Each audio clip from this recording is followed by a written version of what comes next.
Morning everybody. तो students, आज pharmaceutics में जो हमने डिस्टिलेशन का टॉपिक कंटिन्यू किया था, उसके अंदर हमारा जो आज डिस्कशन का टॉपिक रहेगा that is the fractional distillation.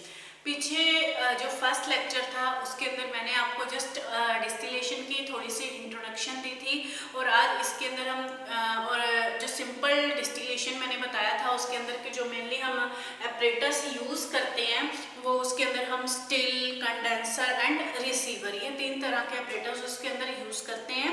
Still जिसके अंदर हम जो मटेरियल हमने हीट करना होता है, स्टिल उस पर्पस के लिए यूज़ करते हैं। कंडेंसर जो है हम जो वेपर्स हैं उसको कूल करने के लिए, और रिसीवर जो है कलेक्टर, यानी जिसमें वेपर्स जो कूल होकर हमारे पास इकट्ठे होंगे। तो आज जो हम डिस्कस करेंगे that is the fractional distillation. Fractional distillation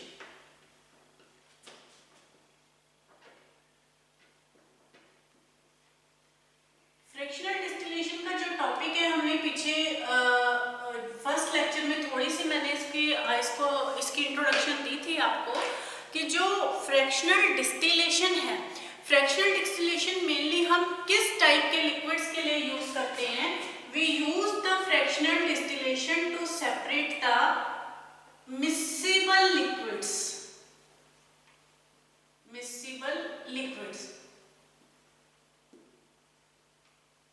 अगर सपोज कोई दो लिक्विड्स हैं, अगर वो मिक्सिबल है, मिक्सिबल लिक्विड्स का क्या मतलब है, जैसे सपोज अल्कोहल एंड वाटर, वो दोनों मिक्सिबल हैं, वो दोनों एक दूसरे के अंदर प्रॉपर मिक्सअप हो जाते हैं। जब हम दो मिक्सिबल और इमिक्सिबल लिक्विड्स का क्या मीनिंग है, मिक्सिबल जो एक दूसरे के अंदर बिल्कुल मिक्स होकर एक सिंगल फेज बनाते हैं, that are called as the miscible liquids, और इमिक्सिबल लिक्विड्स वो होते हैं जो डिफरेंट फेजेस के अंदर सेपरेट आउट रहते हैं। जैसे अगर हम एग्जांपल है इस पे ऑयल एंड वाटर का या जो इमल्शन का, वो सारे के सारे इमिक्सिबल लिक्विड है।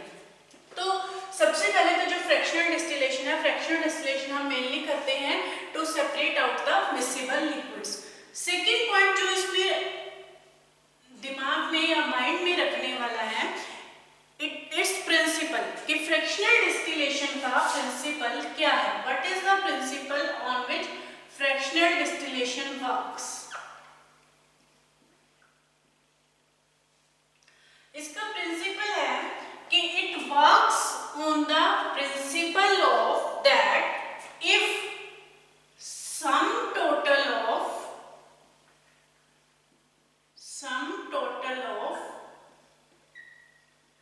partial pressure of two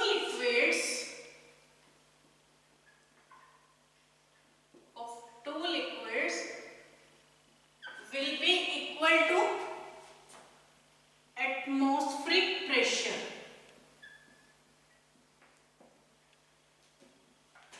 Will be equal to atmospheric pressure. ये प्रिंसिपल मैंने आपको लास्ट क्लास में भी समझाया था कि इस लाइन का यहाँ क्या मीनिंग है कि sum total of partial pressure of two liquids. अब बात करते हैं हम यहाँ पे, सबसे पहले एक टर्म आती है vapour pressure. What is the vapour pressure? कि pressure exerted by the vapour of a liquid, कि जब हम किसी लिक्विड को इवेपोरेट करते हैं उस टाइम पे जो उनके वेपर्स बनते हैं, उन वेपर से जो प्रेशर एक्सर्ट होता है उस प्रेशर को हम बोलेंगे वेपर प्रेशर। अब सपोज मेरे पास दो लिक्विड्स हैं, liquid A and liquid B. कोई भी दो मिक्सिबल लिक्विड्स हैं जिनको हम सेपरेट आउट करेंगे, ऑब्वियसली उनका जो बॉइलिंग पॉइंट है वो डिफरेंट होना चाहिए। तो fractional distillation is used to separate the miscible liquid having different boiling point. ये कंडीशन है कि जो बॉइलिंग पॉइंट है वो हमेशा डिफरेंट होना चाहिए, क्योंकि सेम बॉइलिंग पॉइंट होगा तो एक बॉइलिंग पॉइंट के ऊपर सेम, सपोज दो लिक्विड्स हैं उनका बॉइलिंग पॉइंट 60 डिग्री है, तो सेम बॉइलिंग पॉइंट के ऊपर दोनों के मतलब दोनों लिक्विड्स के वेपर्स बनने स्टार्ट हो जाएंगे और सेम इंटेंसिटी से वेपर बनेंगे, इसलिए उनको हम सेपरेट आउट नहीं कर पाएंगे। इसलिए क्या होता है कि that fractional distillation is used to separate out the miscible liquid having the different boiling point. Now अगर मान लो कि मेरे पास दो लिक्विड हैं, liquid A and liquid B. Suppose liquid A है, it is the less volatile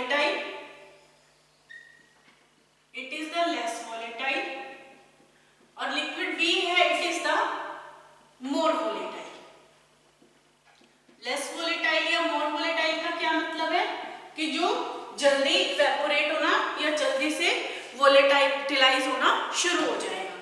तो लिक्विड ए की वजह से जो वेपर्स की वजह से प्रेशर क्रिएट होगा, that will be the partial pressure of the vapours of liquid A, और बी की वजह से जो क्रिएट होगा that will the partial pressure of B, that will equal to the atmospheric pressure.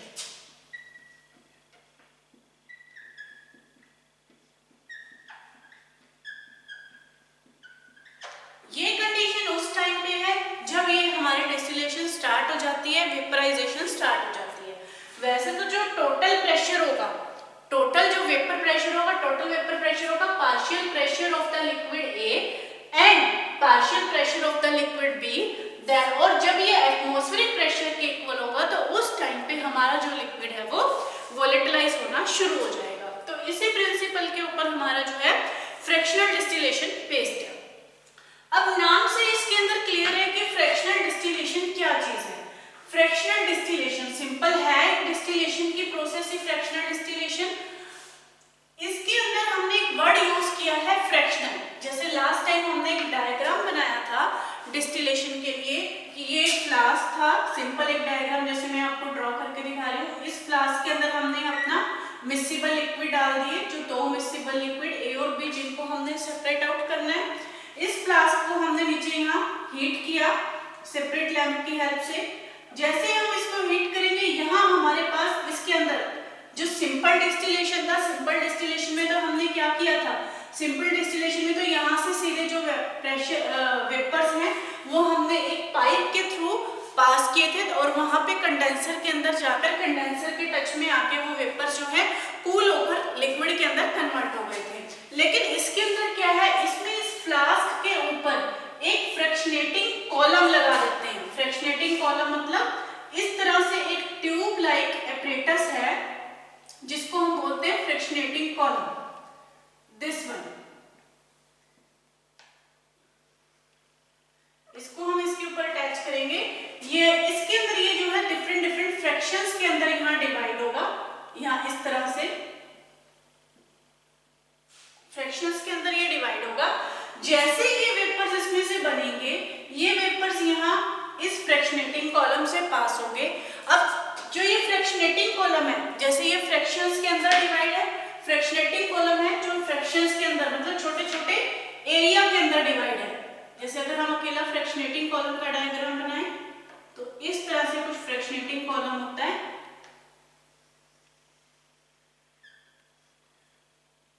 इस तरह से ये इसके छोटे छोटे इसमें डिविजन्स बनी हुई है। इन डिविजन्स के बनने का पर्पस क्या है, बनाने का पर्पस क्या है कि इसकी वजह से सरफेस एरिया इंक्रीज हो जाएगा। सरफेस एरिया जब इंक्रीज होगा, जैसे फ्लास्क के अंदर, स्टील के अंदर जब दो लिक्विड है, liquid A and liquid B, suppose liquid A है एंड लिक्विड बी है, उसमें से जो एक लिक्विड ज्यादा वोलेटाइल है, ज्यादा वोलेटाइल मतलब वो कम टेम्परेचर के ऊपर ही उसके वेपर्स बनने स्टार्ट हो जाएंगे, और जो कम वोलेटाइल है वेपर्स तो उसके भी बनेंगे, लेकिन क्वांटिटी किसकी ज्यादा होगी, जो ज्यादा वोलेटाइल है।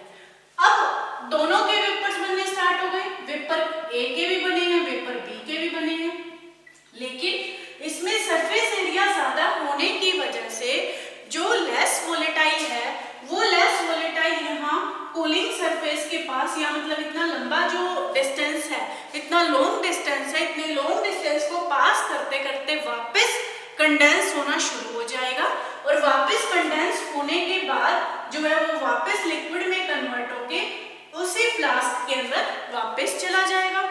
जबकि जो मोर वोलेटाइल है लिक्विड जो बी है, वो लिक्विड बी आपका कहाँ पास हो जाएगा, वो पास हो जाएगा आपका इस ट्यूब के थ्रू, जिस ट्यूब को हमने कंडेंसर के साथ कनेक्ट किया हुआ है, और यहाँ से जो ये वेपर्स हैं आपके, ये वेपर्स आपके यहाँ एक रिसीवर के अंदर कलेक्ट हो जाएंगे।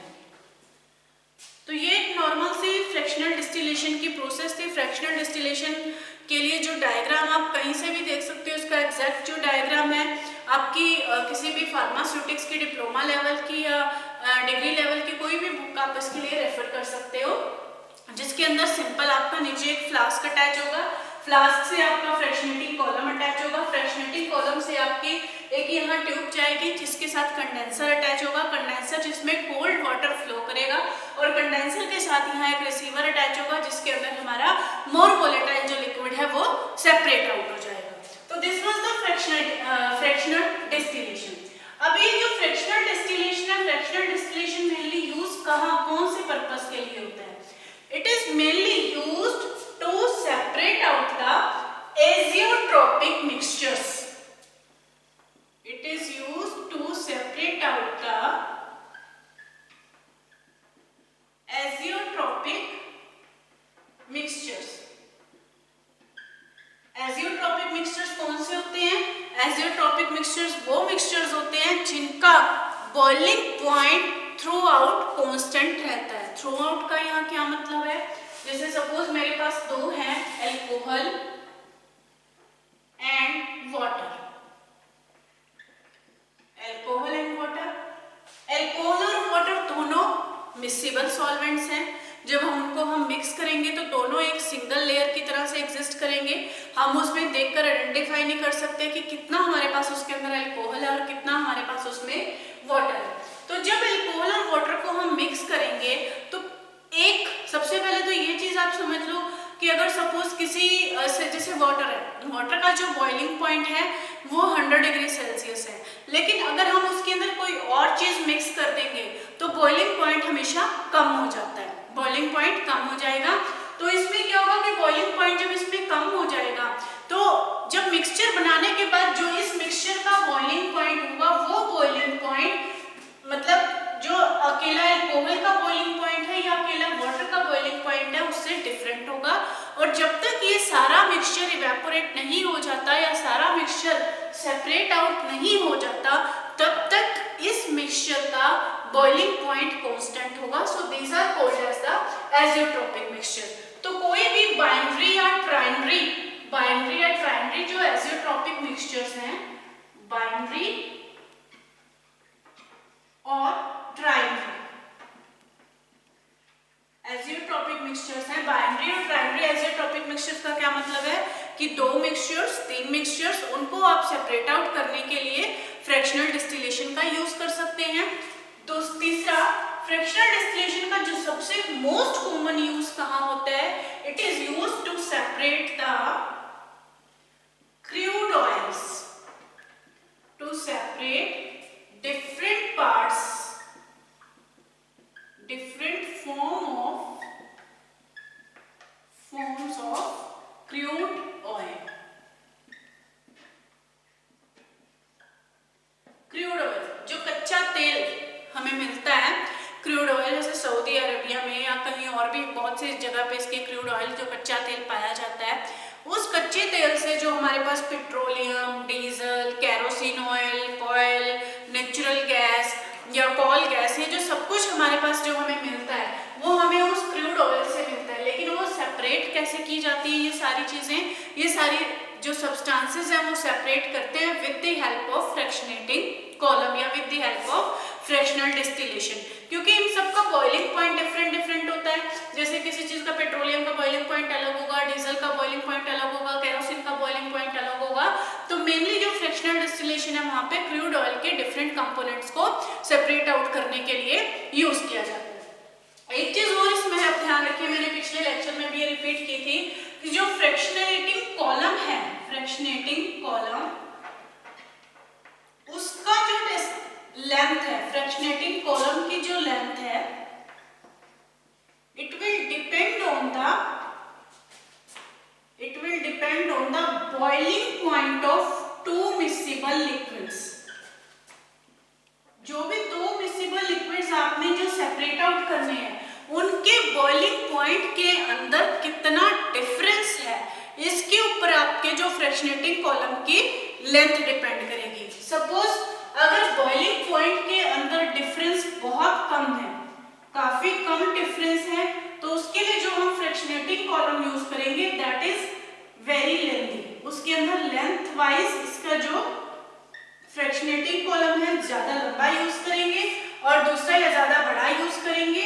और जबकि जो शॉर्ट, अगर इनके बीच में कंसिडरेबल डिफरेंस है बॉइलिंग पॉइंट के अंदर, there is the considerable considerable difference in the boiling point, दोनों के अंदर, तो उसके अंदर जो फ्रैक्शनेटिंग कॉलम है उसकी जो लेंथ है वो शॉर्ट होगी, that will be the short in length.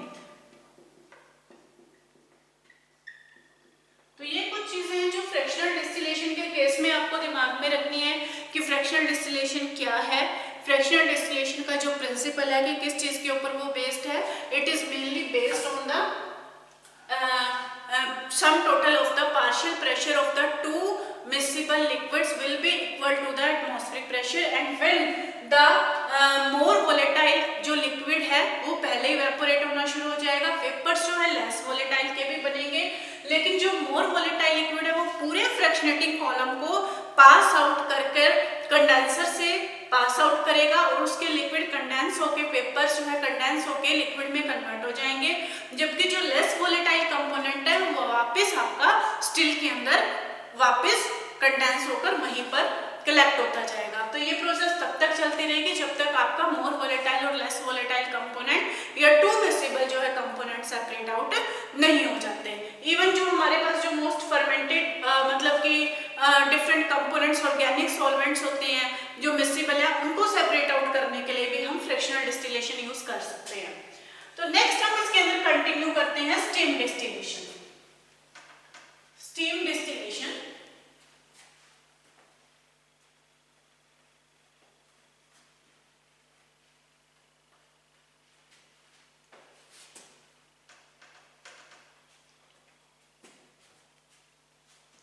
Next is steam distillation.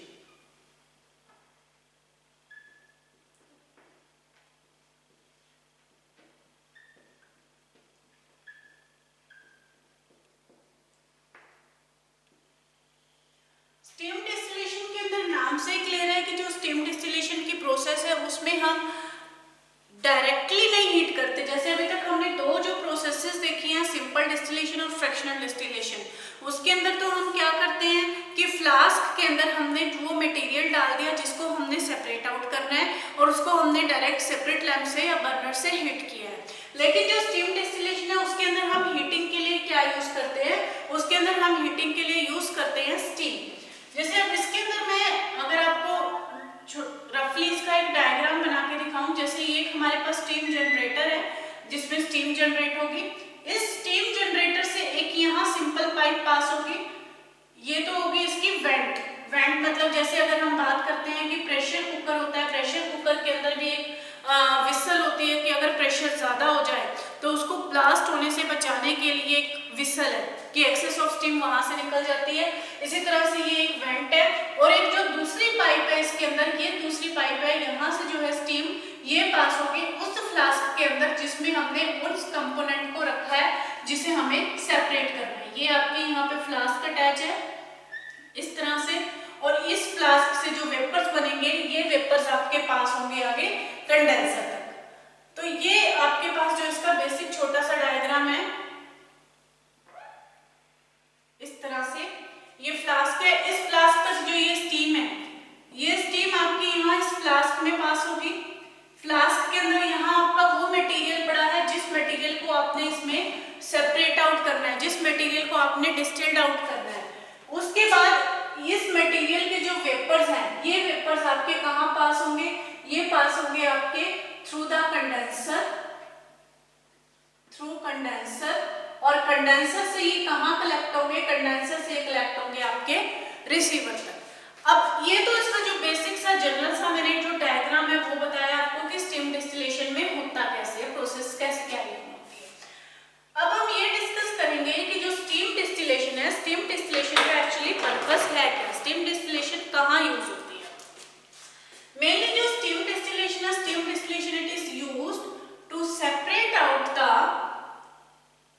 immiscible liquid, immiscible liquid and, और उन immiscible liquids में से जो एक लिक्विड आपका क्या होना चाहिए, वाटर। एक लिक्विड आपका उसमें क्या होगा, दैट इज वाटर। अगर दो immiscible liquids हैं, दो immiscible liquids में से एक लिक्विड जो है अगर आपका वाटर है और दूसरा आपका कोई दूसरा लिक्विड है, तो उसको हम सेपरेट आउट करने के लिए स्टीम डिस्टिलेशन यूज करते हैं। दूसरा, स्टीम डिस्टिलेशन हम किस लिए यूज करते हैं? बिकॉज इट अवॉइड द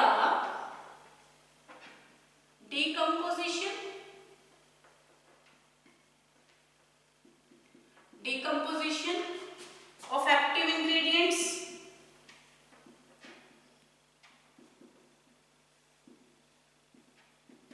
जो एक्टिव इंग्रेडिएंट्स हैं हमारे, उन एक्टिव इंग्रेडिएंट्स के डिकम्पोजिशन के चांसेस कम हो जाएंगे, क्योंकि इसके अंदर हम हीटिंग के लिए डायरेक्ट जो है बर्नर तो यूज कर नहीं रहे, तो बर्नर नहीं यूज करें तो स्टीम यूज करेंगे, स्टीम यूज करेंगे तो इसके कारण डायरेक्ट हीटिंग की वजह से जो डिकम्पोजिशन के चांसेस है वो लेस हो जाएंगे।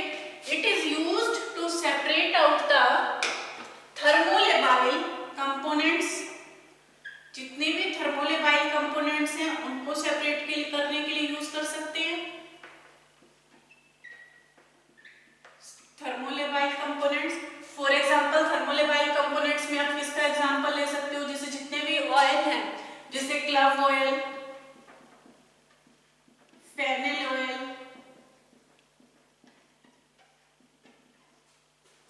इनको हम सेपरेट आउट करने के लिए, या ब्लैक पेपर ऑयल जो काली मिर्ची से तेल निकलता है, ब्लैक पेपर ऑयल, तो इन चीजों को सेपरेट आउट करने के लिए मेनली जो फार्माकोग्नोसी में है, जो क्रूड सब्सटेंसेस होते हैं, क्रूड सब्सटेंसेस में से ऑयल को एक्सट्रैक्ट आउट करने के लिए हम स्टीम डिस्टिलेशन की प्रोसेस को यूज कर सकते हैं, क्योंकि जो ये clove oil, fennel oil, black pepper oil, ये थोड़े थर्मोलेबाइल कंपोनेंट होते हैं। थर्मोलेबाइल का मतलब जो हाई टेम्परेचर के ऊपर इनके एक्टिव इंग्रेडिएंट डिग्रेड हो जाते हैं, उस केस में हम स्टीम डिस्टिलेशन यूज करते हैं। तो स्टीम डिस्टिलेशन जो है मोस्टली ये फार्मास्यूटिकल कंपनीज में यूज की जाती है। इसके अलावा ये थर्मोलेबाइल सॉल्वेंट्स की प्यूरिफिकेशन के लिए यूज की जाती हैं, और मेनली उन कंपोनेंट्स के लिए जहाँ पे हमें डिग्रेडेशन या डिकम्पोजिशन को अवॉइड करना है। हमें पता है कि एक्टिव इंग्रेडिएंट हमारा हाई हीट के ऊपर डिग्रेड या डिकम्पोज हो जाएगा और उसकी एक्टिविटी रिड्यूस हो सकती है। This is the process for the steam distillation. तो ये फ्रैक्शनल डिस्टिलेशन थी या जो स्टीम डिस्टिलेशन थी, इसमें से आपका फ्रैक्शनल डिस्टिलेशन का टॉपिक बहुत इंपॉर्टेंट है, उसको मैं बार बार बोल चुकी हूँ आपको पिछले वाले लेक्चर में कि फ्रैक्शनल डिस्टिलेशन के डायग्राम की भी आप लोग अच्छे से प्रैक्टिस कीजिए। और फ्रैक्शनल जो डिस्टिलेशन है इसकी कंप्लीटली जो प्रिंसिपल है, प्रोसीजर है, कहाँ यूज होता है फ्रैक्शनल डिस्टिलेशन, इसके ऊपर पूरा कम से कम आपका एक लॉन्ग नोट जरूर आता है। होप सो आपको ये आज का लेक्चर पसंद आया होगा, और नेक्स्ट जो लेक्चर है हम उसमें कुछ नेक्स्ट डिस्टिलेशन, जैसे distillation under the reduced pressure, या distillation under the vacuum still, या डिफरेंट वाटर फॉर इंजेक्शंस, या आईपी वाटर